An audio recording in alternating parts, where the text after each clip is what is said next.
Hey, everybody, and welcome back to Sip and Talk. You know, we like to get into some pretty heady stuff here in the deep dive. We do.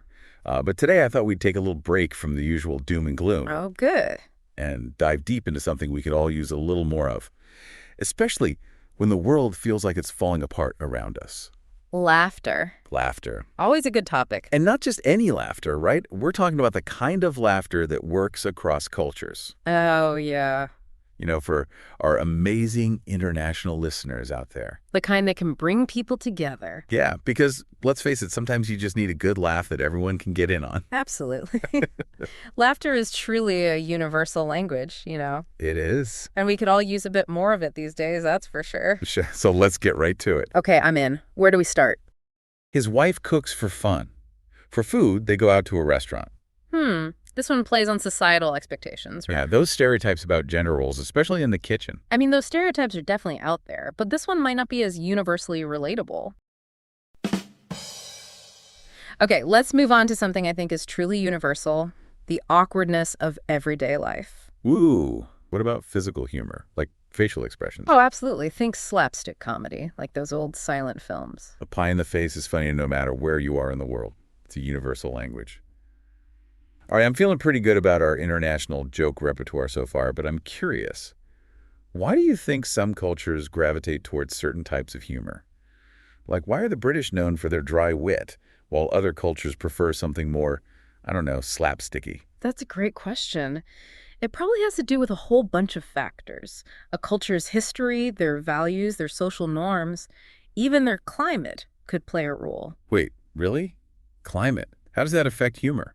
Well, think about it. Cultures that experience long, dark winters might develop a darker, more ironic sense of humor. Of a coping mechanism. Makes sense. Exactly. Whereas cultures in sunny, tropical places might have a more lighthearted and playful style of humor. Just a thought. Wow, I never considered that. So understanding a culture's humor isn't just about knowing the jokes. It's about understanding the whole context that shapes those jokes. Exactly. It's like humor is a window into a culture's, soul. Their anxieties, their joys, how they see the world. Mind-blowing stuff. Okay, hit me with another joke, one that showcases that cultural context. All right, how about this? I went to a fight the other night and a hockey game broke out. What? That's brilliant. Okay, I get it. It plays on that stereotype of hockey being a rough sport. Exactly, and it flips it in this totally unexpected, hilarious way. It's simple, but so clever. Okay, so we've got surprise, wordplay, cultural context.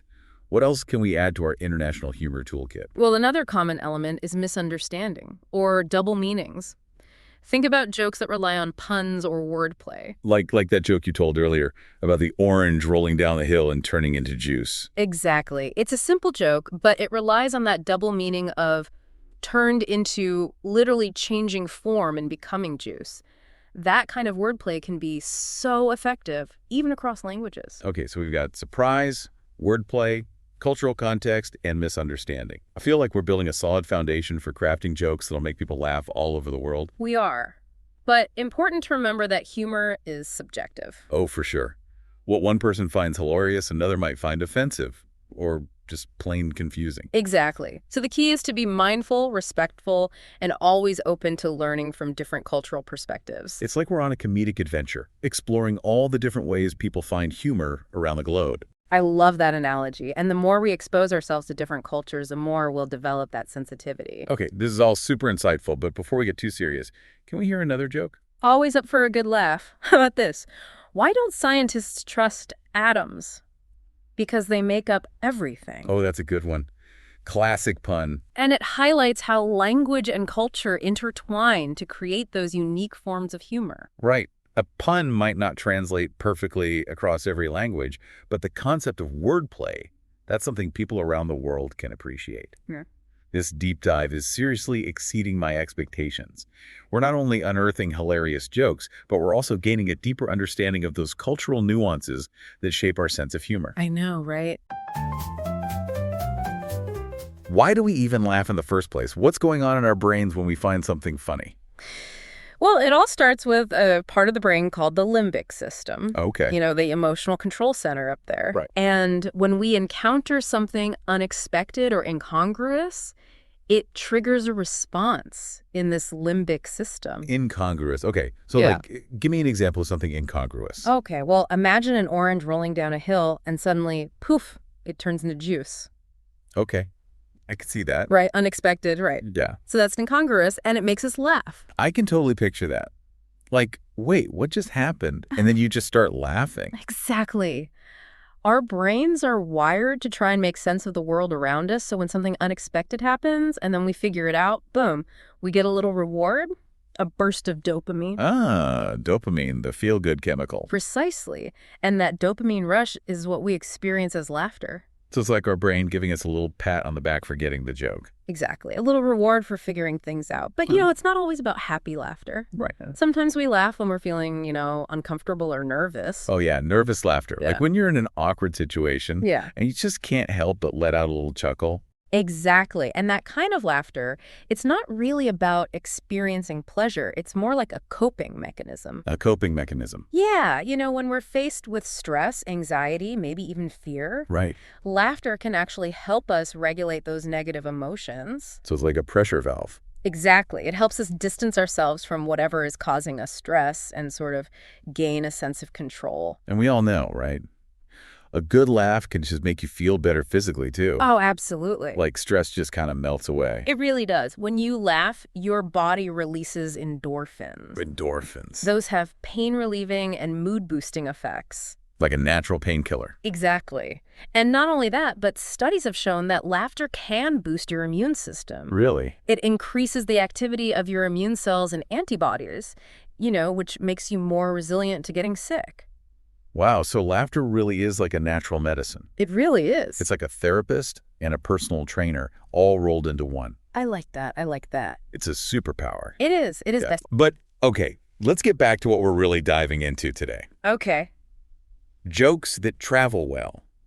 Jokes that transcend borders. Yes. What makes certain types of humor work across cultures, even when people don't speak the same language? That's a great question. That's what I'm here for. Well, think about physical comedy, like slapstick. Slapstick. Oh, yeah. Those exaggerated movements and expressions, those are universally understood because they tap into our shared human experience. Look, you don't need a translator to understand someone slipping on a banana peel. Exactly. Who knew that exploring humor could be such a fascinating journey? Speaking of exploring, have you done any traveling lately? Actually, yeah. I recently went to Japan, and it was incredible to experience their blend of humor firsthand. They have this art of subtle, self-deprecating humor. It's delightful. Oh, I love that. Japanese culture, it's so fascinating. Do you think you could share a joke that exemplifies that style? Let me see.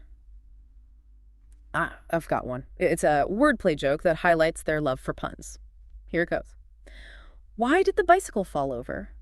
Because it was too tired. Oh, so cheesy, but I love it. Right. It's simple, playful, and it makes you think for a second before the pun hits you. Perfect example of how language and culture come together to create those unique forms of humor. And it reminds us that even a simple pun can be a powerful tool for connection and understanding. This deep dive has been a whirlwind of laughs and cultural insights. I feel like I've gained a whole new appreciation for the power of humor to, bridge cultures and bring people together. Me too. It's been an absolute joy to explore this global landscape of humor with you. Speaking of connecting with different cultures, before we wrap up, I have to ask, what's next on your travel bucket list? Well, I've got my eye on South America next year, eager to experience the vibrant cultures and, of course, the diverse forms of humor they have to offer. Oh, that sounds amazing. I can already picture you sipping on a pisco sour in Peru, cracking jokes with the locals. That's the dream. And who knows, maybe we'll discover some new material for our next international humor deep dive. I love that idea. Okay, before we get carried away planning our next adventure, let's recap some of the key takeaways from today's deep dive. Absolutely. We've learned that humor, even with all its cultural variations, has some core elements that resonate globally. Surprise, misunderstanding, wordplay, relatable awkwardness, even physical comedy. And we explored how understanding a culture's history, values, and social norms can really shed a light on why they find certain types of jokes funny. It's like we've unlocked a secret code to cracking a smile in any language. Exactly. And most importantly, we've laughed a lot along the way. Absolutely. Laughter truly is the best medicine, and sharing it across cultures is one of the most powerful ways to connect and build understanding.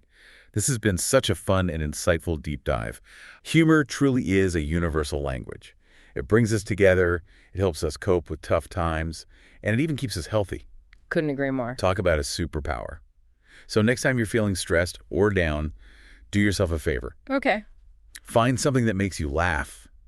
Watch a funny video. Share a joke with a friend, you know? I like it. Or just embrace those awkward moments. Yes. Turn that frown upside down. Turn that frown upside down. And don't forget to check out Mickytolife on YouTube, you know, for some travel stories, whiskey reviews, and of course, more laughs. Until next time, everybody, keep those laughs coming. Keep laughing. See ya.